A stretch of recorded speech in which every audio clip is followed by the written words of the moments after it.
This is Cinema 5D, my name is Nino and this is a review of the Canon M50 mirrorless camera.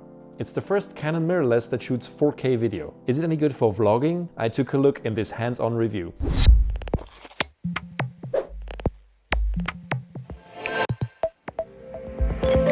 If you've been around for long enough, you might remember who actually started the filmmaking DSLR revolution. Yes, it was Canon. A few years after this surprise hit, of course, they started their cinema line of cameras, starting with the quite brilliant C300, which I used for many years. Unfortunately, these cameras are a bit more expensive, and at the same time, Canon kind of started to neglect their DSLR business and also mirrorless business when it comes to filmmaking. So you had companies like Sony and Panasonic that took over that entry-level market of video makers that actually shot with a camera that was predominantly a photo camera, but put some really professional video features in them. Now, a lot of people have of course been waiting for Canon to release a mirrorless camera that can shoot 4K for a while. With the M50, these prayers were answered. Now, for everything that I say in this review, please always keep in mind that this is an entry-level camera and it comes at a very attractive price point. It starts at less than $800 or 600 euros, which is an amazing price point even compared to all the competition. You know, there's really nothing you can get for that amount of money. Let's start off by talking about the ergonomics of this camera. As you can see, it's tiny. It's really small, and yet it does not feel cheap. It literally can go with you anywhere. It's not heavy at all, but it feels quite solid, and I think, you know, it can take a beating. What's also nice to see it has a flip out screen. This is something that still frustrates me about the Sony A7 series. If we look at the apparent hardware features, there's a few things to note. First of all, it's nice to see that there is a viewfinder built in. This is also something that is not always the case for entry-level cameras from all manufacturers. Also, the flip-out screen is a touchscreen, and when I hear touchscreen, I'm usually not that excited because in the past, touchscreens were not very good and not very accurate. I'm happy to say that this is a very responsive touchscreen. If you're used to a screen from your mobile phone, from your smartphone, this is exactly how it behaves. It's very responsive. This feels like an iPhone. And what works really well is something like focusing with the touchscreen. This drag focus works really well. So I'm happy to see a touchscreen that actually works. There's not much more to say about the body. Let's now look at the internals of this camera. So as I mentioned in the beginning, this is the first Canon mirrorless camera that can actually shoot 4K. I really think this swivel screen and the dual pixel autofocus might make it the perfect vlogging camera. Let's just try it out. So here we are in my living room. This is in the full HD mode. To be honest, not the easiest lighting in here, but actually this is what I chose to test the autofocus, because this is exactly how a lot of people want to use this camera as a vlogging tool. And as you can see, it's doing a pretty good job. As soon as I turn the camera, you will see how gently it refocuses to the background and focuses back to me, and it kind of seems to realize what's most important. I did not change any of the AF settings. This is a f2 lens, so this is a very fast lens, so you know, it's doing a pretty good job. And even if I change distance to my face, it keeps track. I mean, if you look at it, even gets my eye, I think. I really should shave. I'm gonna stop this recording now and just keep in mind this frame looks like, and you'll see the 4K difference in a second. You see the difference in framing. It's much closer.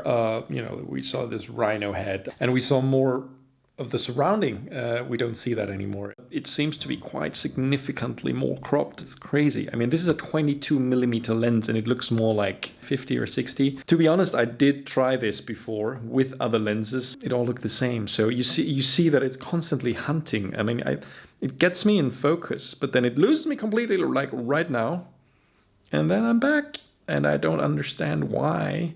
Well, the difference is Canon switches to the contrast-based autofocus in 4K. So the dual pixel autofocus does not work in 4K. So not great for vlogging, to be honest, in 4K. It's just not usable. If you look closely, that I just saw that actually you have a massive rolling shutter here. My head looks like it's bending. So let's switch to Full HD now to check out the rolling shutter in Full HD. It's significantly better. Look at this. Obviously that is important for vlogging because you would sometimes do this you know, like fast movements. To summarize, Canon did a pretty good job with the camera in general. The full HD mode is absolutely stunning. They get a lot of things right. I think the size of the camera is perfect. The flip out screen is perfect. Right now I have a Rode VideoMic Pro on top, so that, you know, just runs straight into the camera. I actually don't see the levels right now, so I'm relying on auto levels, and I actually couldn't monitor it even if I wanted to, because there's no headphone jack. The low-light capability of the Canon M50 is decent but not phenomenal. I think it's tolerable up to 3200 ISO, maybe 6400 if you really have to stretch it. The top ISO of 12800 is only available in HD mode, not 4K. The camera shoots slow motion at 120 frames per second in NTSC or 100 frames per second in PAL mode. However, unfortunately only in 720p resolution and with some very heavy aliasing artifacts. It's a nice add-on for an amateur shooter because the footage doesn't have to be converted to playback in slow motion in post, but because of the low quality, it cannot be taken too seriously. So I think it's quite clear where the problems of this camera are. You have the massive crop, you have the lack of the dual pixel autofocus, and you have a massive rolling shutter. If you are happy though with the full HD mode of this camera, the Canon dual pixel autofocus is the best in the market. The others cannot compare with that. So this is literally the cheapest, super high-end autofocus you can get on the market.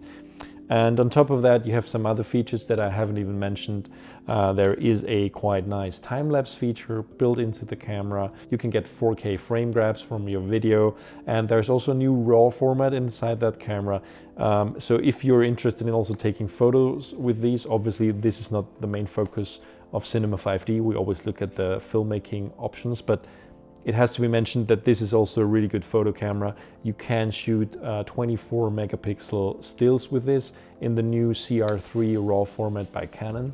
Just keep in mind there are not enough professional audio features in here because mainly the lack of a headphone port makes it really hard to record professional audio.